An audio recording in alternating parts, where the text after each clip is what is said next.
always loved Christmas, be it as a joyous family time or as a selling opportunity. Early on, and even to this day, they use Christmas often as a plot point or theme in many movies. But in the late 20s, they realized it was a great selling opportunity for the boulevard as well.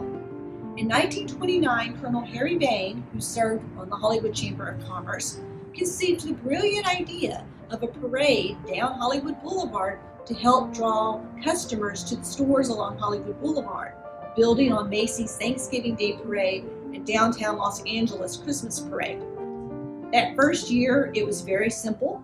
It was one reindeer pulling Santa and Universal actress Jeanette Loff in a tiny sleigh down Hollywood Boulevard, followed by a couple of floats. Over time, by the couple of years into it, they changed. It wasn't just a Hollywood parade, it was the Santa Claus Lane Christmas Parade. Here we have Mary Pickford posing down near the Roosevelt Hotel and the Chinese Theater, putting up the sign, Santa Claus Lane Parade. The parade was a great way to unite Hollywood, both at commerce and as an industry, in that stars would come, they would turn on the switch to illuminate the parade and lights. They would act as grand marshals. They would ride on floats. So it was a selling opportunity both for stars and the Hollywood Boulevard. But eventually it exploded in size with drill teams, marching bands, equestrian groups, and many floats. And by 1935, the USC band participated. The parade and the decorations evolved over the years. As I mentioned, they went from very simple to very decorated and elaborate trees, lights, or wreaths that were updated every few years to keep it fresh. Here we have actress Louise Fazenda posing with one of the elaborately painted Christmas trees. And here we have another photo of a different Christmas tree later from about the 50s, showing how the trees were changed over the years. In the early 30s, they created huge wreaths that had blown up stars, photos of stars inside.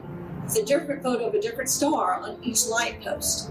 So once again, tying in Hollywood and the community, that both realizing what a great selling opportunity it was for movies, for stars, and the community. The parade grew. Here you see there's how many thousands came to enjoy the great decorations and entertainment. And it eventually became broadcast on radio and TV.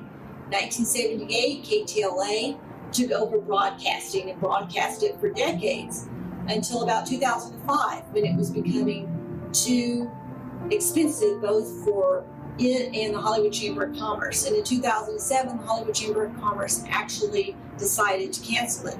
Well, later that year, the city and county of Los Angeles realized that this was a great tradition that needed to continue, and they started a new parade, basically the same type of concept, called like the Hollywood Christmas Parade.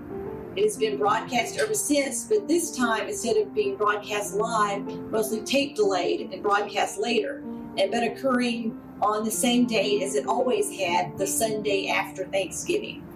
Unfortunately, this year, COVID, as it has with many other things, has canceled the live parade, but there will be a broadcast celebrating the great history of the parade. Christmas and Hollywood are synonymous in a variety of ways, and the Hollywood Christmas Parade is one of those great traditions that has gone on for decades.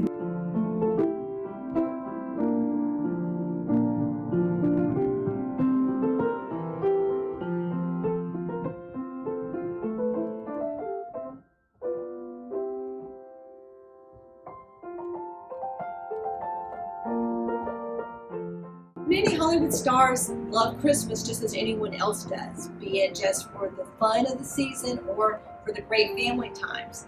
Others love to decorate, and one of those was legendary silent film thrill comedian Lloyd, best known for his 1923 Safety Last, where he hangs from a building in downtown Los Angeles. He built a home called Green Acres, 44 rooms, 32,000 square feet in Beverly Hills in the 1920s. He established a giant Christmas tree at the end of the sunroom, or what was called the orangerie in the mansion, which grew to the 1950s when it was 3 live trees 20 feet tall, 30 feet wide, tied together to contain the more than 5,000 ornaments he had collected in his travels and over the years that were then valued at an astronomical $25,000. For such a huge tree, they needed huge ornaments. Very shiny, very elaborate, from beaded to glass to just these beautiful ornaments that hung. The tree stood from December until March, and eventually it stood virtually year-round. The tree would be sprayed with fire retardant and just placed at the end of the hall. And here you see photos. See how beautiful and twinkly it was, just a grand sight to behold. Well, when he died, Lloyd wanted Green Acres to become a museum, and it was open to tourists for several years. Many of the neighbors, though, they did not like the extra traffic in the neighborhood, and they were eventually able to get the city of Beverly Hills to close it down. At that time, many of the items inside were auctioned off, including the Christmas ornaments. Thankfully, someone who bought and now owns some of the elaborate Christmas ornaments you see here has loaned them to the Hollywood Heritage Museum, which we have had on display in a case for several years. It's an opportunity for anyone to come and visit and to relive glorious Christmas with Harold Lloyd and classic Hollywood and the beautiful Hollywood decorations.